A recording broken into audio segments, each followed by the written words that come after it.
let's go over this really fast because I don't want to totally.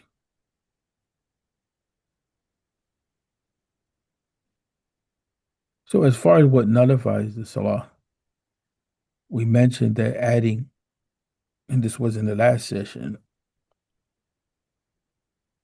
any of the arkan, like the arkan being the cornerstones, the pillars, like raka is part of that. Sujud is part of that intentionally. Any of that done intentionally uh changes the form of the salah and invalidates it. Right. And the issue of abandoning also, in this case, is adding extra action, but also leaving out intentionally one of the cornerstones of the salah. It invalidates it. One of the things that's more subtle, it's a subtle point, is the issue of eating, right? And some people say, well, why were you eating salah? Like, but if you really think about it, like, where that has come to in terms of the fiqh and practice of the people, like for instance, if you ate something and then you went to salah and you didn't wash it or rinse out your mouth, right? So then at that point, you know, whatever is between your teeth, whatever you swallow it, it may constitute eating. And then the issue of, just teaching children, I mean, it's common sense stuff, but the first example is more subtle, especially to be cautious after eating in Ramadan, where you're in the masjid. Or to be frank with you, a little more rude example is somebody doesn't brush their teeth really well, and then they find themselves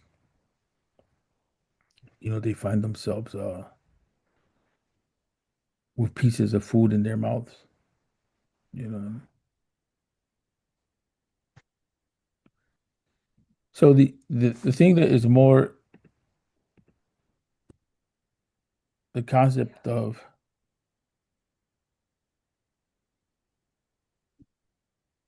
speaking during the salah, right? Uh, in the madhab of Malik, if it's done to correct an error in the salah, and the scenario is given here, like the follower is saying to the imam, you have not completed the prayer, or have you completed the prayer, or the imam asking about that issue and being informed, there's no issue there. That's an exception to the rule.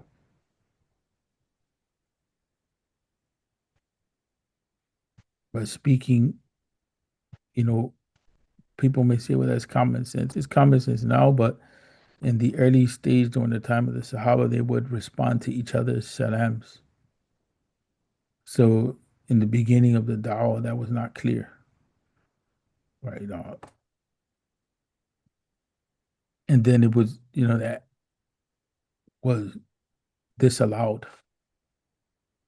Also, what invalidates the salah is, the issue of minor impurity, to pray without wudu and so on and so forth, and a consequence major as well, you know. If you, we can't get into all of the details right now. If you get into the whole issue of having impurity on the clothing or on the body, depending on the amount that can invalidate the salah, and sometimes there's some room given in that regard, meaning leniency. It's not just an automatic. In the case of a mother or a father that has a child that is young in age and still wearing Pampers and so on and so forth, and they carry that child, most likely they're going to be at one point or another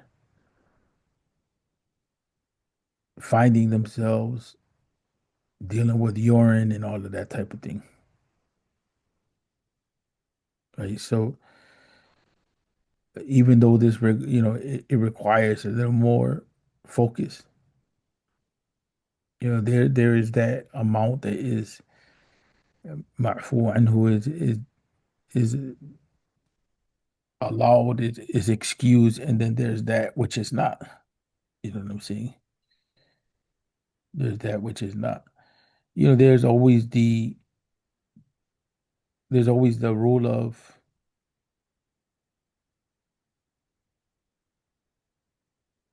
cautiousness, in that regard. But sometimes it happens. So anything less than a quarter or whatever, there's no problem with that.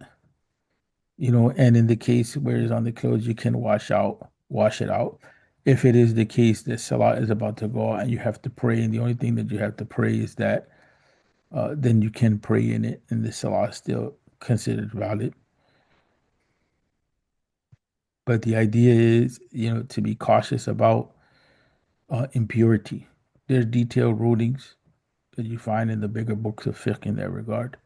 But it's not always the case that it's an automatic invalidation of the Salah, right? That needs a little more detail. In the case of impurity on the place of prayer, in the madhab of Malik, is if you can secure yourself, say for instance, if you're praying on a floor that is impure, well, if you can secure yourself from hitting the impurity or touching it with the hands and the feet and so on and so forth in the forehead, then even though there's impurity in the area, you know, there's no issue. So that's why the concept of rugs comes in.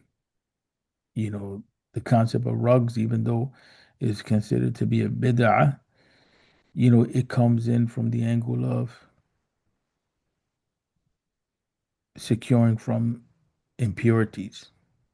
And there's a whole question of whether we can classify that as a bid'ah or not. Here is more linguistic, meaning that it's something that was not done before and it's done. But it's not a necessity unless there's a reason for it. The rug you don't have to pray on a rug. It's not part of the salah unless there's a reason for it, meaning impurity on the ground, or you may need to do that for health reasons or whatever. But when it comes to the issue of impurity, you have to secure from impurities on the body, on the clothes, on the place of prayer. That is part of preparing for the salah. And in some cases, it may be that which leads to invalidity of the salah, but that has nuance to it. This is always, for me, on a personal level, has always been problematic that you're in salah and you remember another salah, therefore your salah is invalid. That's a standard position in the fiqh. But for me, it's like pray when you remember, it becomes like, okay, after it can come to your mind and you pray afterwards, right? But that's not the standard position in the fiqh. Standard position in the fiqh is that if you remember a salah, then within the context of the prayer, then that prayer is invalid because المشغول لا يشغل. The person is occupied with one thing shouldn't be distracted with another thing. And so that salah also, if you missed it, there's an issue of order, the order of the salah in the Maliki school, meaning that you have to regard the order of the salah. So if you miss the salah from before, then you have to pray before you pray the next one. That's the logic in that. Right? And of course, all of these things we can detail out, but it's just not the space and the time for that. We can detail them out, but at the basic level, that is an invalidator. Laughing aloud in the Maliki school, laughing is classified into two, that which can be heard and that which is not heard. That which is not heard basically is kind of like smiling and holding it in. That doesn't invalidate the salah. But the laughing aloud invalidates the salah because it's adding to the salah with regard to speech. And that speech is not sanctioned, is not allowable in the salah. Now, contrary to the Hanafi school, it doesn't invalidate your wudu. And so here, as in well as in other books, whether it's intentional or unintentional, it invalidates the salah. Now that becomes an issue for some of the youth. If they're not taught that, they will continue to operate out of negligence of education. Meaning that because the children they do that, they pray and they start playing with each other and they start laughing and so on and so forth. So at some points, it's just a matter of knowing how to talk to them so that they can embrace seriousness when it comes to the salah. But we have to be careful that we don't associate negativity with the salah, right, for them, right? Because they're still children. They're still children. So the process becomes one of guidance, knowing how to guide them, but also letting it go to the point where there's no education is negligence on our part as adults. And it's a lack of commitment to the salah, lack of discipline. And you see that in some communities, like it's just out of hand, right? So any type of addition to the salah invalidates it. The other issue comes up too is like intentionally vomiting. Why does it say intentional? Because vomiting could be unintentional. Now the issue of swallowing and all that comes into play. But here just lists intentional vomiting is that which invalidates the salah. Right. Now, this is a little more complicated because this is attached to the rulings of sajda sahu, making prostration due to the deficiency of a sunan, which is not sunan muakkida, like a single takbir or a single tashahud. Like those things, you know,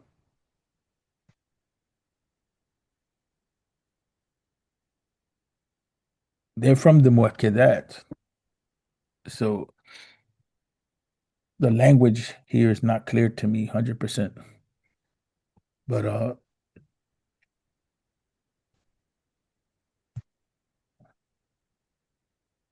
hold on a second. I'm looking at the Arabic.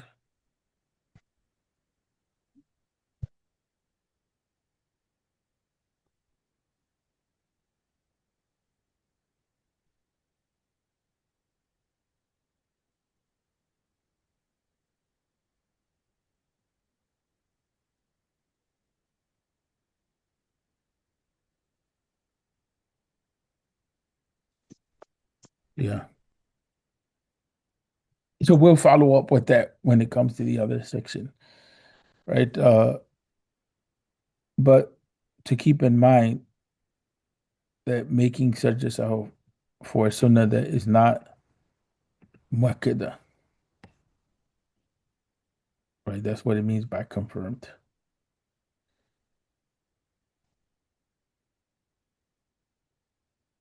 And the same thing, making such a sahur for leaving out a fadila, right? That the fada'il don't require such the sahur. The only thing that requires such the sahur, it is the sunan muakkada, the muakkadat. And we'll go over those again in the next section. So the idea is that the sajda sahu is not according to what we think it should be performed for, but it's limited to the Sunan al-Muakkidat. Those emphasize Sunan and is limited to a company of Fard, right? The Fard that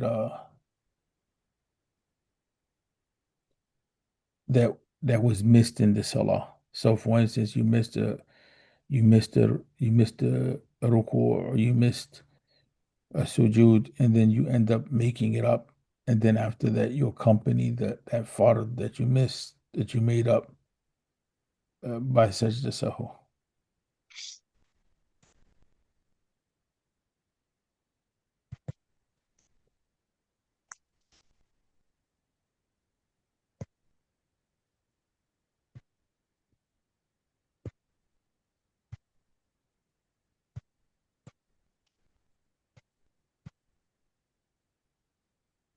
And this here, the language is not 100% clear, but the scenario is that a person came after the imam began the prayer,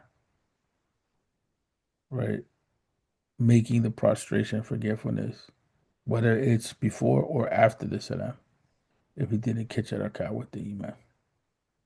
Meaning, in the Maliki school, you have to be aware of your own responsibilities. The If the imam made a mistake, you don't follow the imam in that mistake and add to the salah and so on and so forth, right? And there's some points that come up with regard to how do you deal with that. For instance, the imam added a ruku' and you know he added a ruku'. You don't follow him in adding the ruku', and you don't follow him in the sajda sahu, unlike the other madhab, that you follow the imam regardless and then you correct with the imam. No, you don't follow him in the mistake. If you do, then you end up invalidating your salah because you're changing the form of your salah. So you don't have to, invalidate your salah because the imam did it. In other words, if the imam added another ruku', you don't follow the imam at that. You warn the imam. You let the imam know that there's a mistake that's made. And then when he comes back, then you follow that, the right approach. And the same thing, if he made the mistake, he's obligated to pray Sajda Sahu, but you don't have to pray Sajda Sahu with him.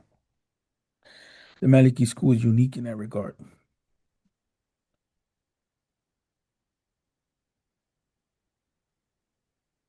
This here, uh, neglecting to make the prostration before the salam for the one who left out three sunan, right?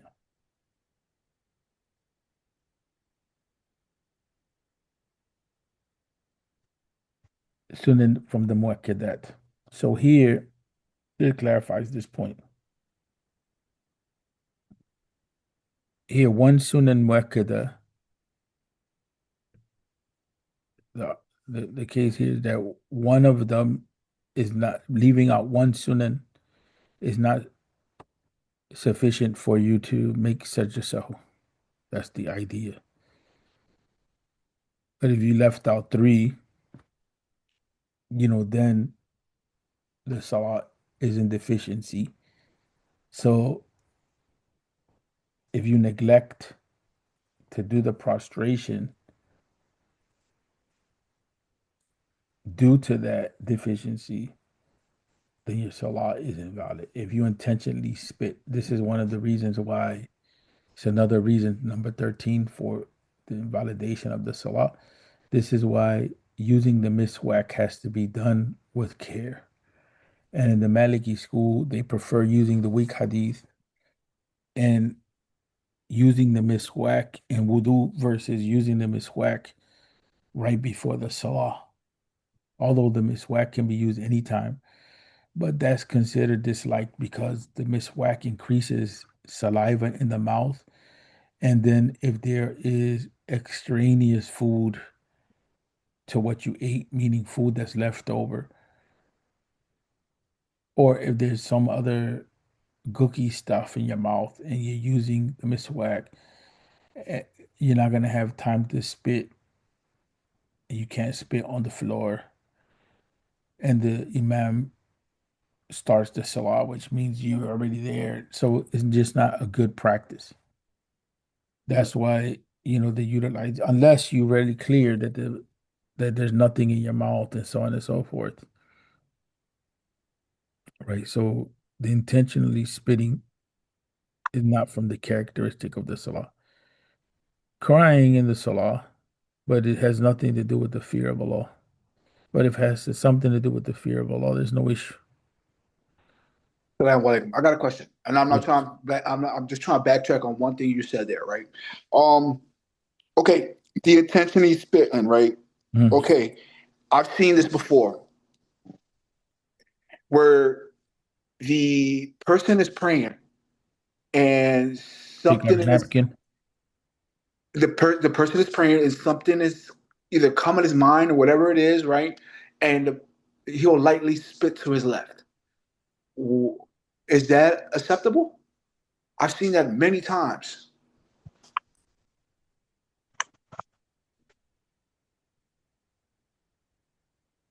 I don't know if I'm explaining it right. No, no, it's clear what you're saying. It's clear what you're saying. You're saying that the person basically is possibly taking refuge in Allah Tabaraka wa Ta'ala. Yeah. And So does that invalidate the prayer though? but that's not considered spitting though. Okay. Because the wording on this says intentionally. Am I right? But even in that case, it's not supposed to be spitting. It's like a very light. Blow. Gotcha. Yeah, Gotcha. it's not spitting. But that's not during the Salah that people do that. He's Yeah, saying during the it is. salah. It's during the salah. Oh, He's saying during the salah. Yeah. And it comes up a little bit, the whole issue of waswasa. It comes up.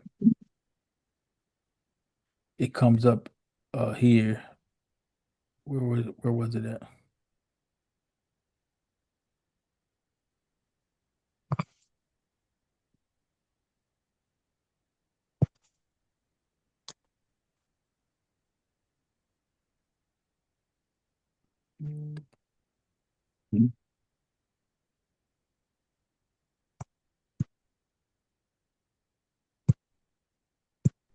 It comes up in Sajda Sahu. That's where it comes up at.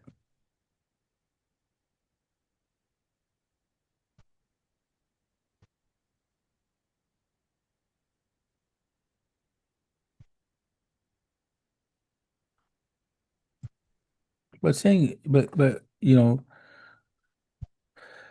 the problem with that is that remember that speech adding to it, you know what I'm saying? Uh, Sometimes by going the extra yard with that, you increase the problem for yourself because you're giving it too much attention. The distraction that comes in or the idea that comes in. But if you were to say to yourself, all the related shit on it, it necessarily doesn't go against the form of the salah, but it's not part of the salah. You know what I'm saying? It could be forgiven, but it's not part of the salah.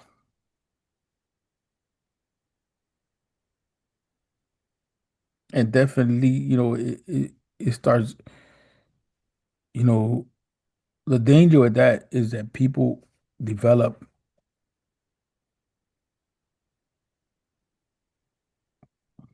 compulsive, habits. So, like the case of the OCD in wudu, the case of OCD in wudu. If the person gives too much credit to what it is that comes into their mind, that becomes something that takes over. And the same thing, the salah itself is it shouldn't be so much so that it's a continual habit.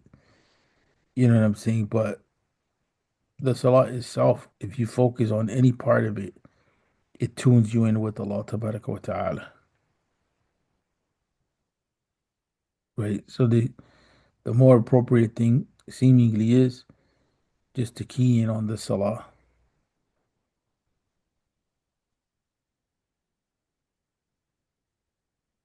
And then in wudu and then in sujood, you can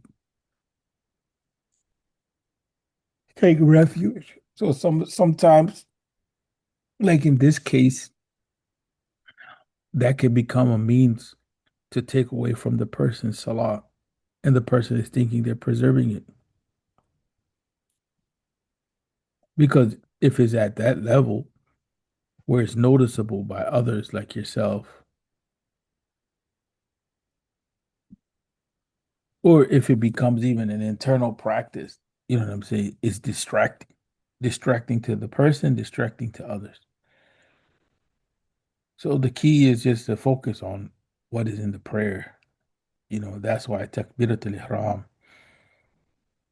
is that which cuts us off from the dunya, so to speak. And the only thing that is allowable during that time period is whatever is said or done that pertains to the salah, nothing else. And then the 15th section is too many steps during the prayer, meaning that now there's too much movement. But in this case, is talking about taking steps. You can move a little bit in order to fix the salah, but too much movement, Imam Ibn Hajj mentioned, invalidates the prayer, even when one makes such endeavors, such as fighting someone who comes in between him and the salah, or in order to protect himself or his wealth. However, few actions are excused. Little movement, in other words, even if it is indicating the greetings to someone, returning the greetings, or in order to fulfill a need as it is well known. The legal foundation for this is that the Prophet ﷺ, he rearranged Ibn Abbas and placed him on his right side, fixing his upper garment after he adorned the ihram, and his touching of Aisha. He made prostration in order for her feet to move. So that's the beauty of the deen. You see these types of things, you see how there's flexibility. And honestly, when you learn this stuff, you realize it comes up. Sometimes people come into the to your house, your room, and you're praying, and they may be looking for the keys or whatever, and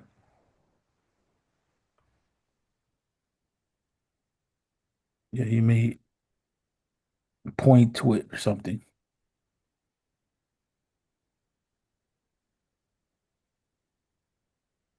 and it's allowable.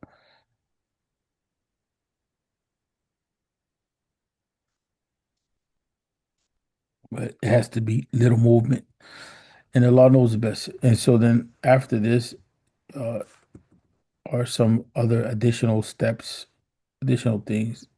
We're gonna leave this for next week, inshallah. Um,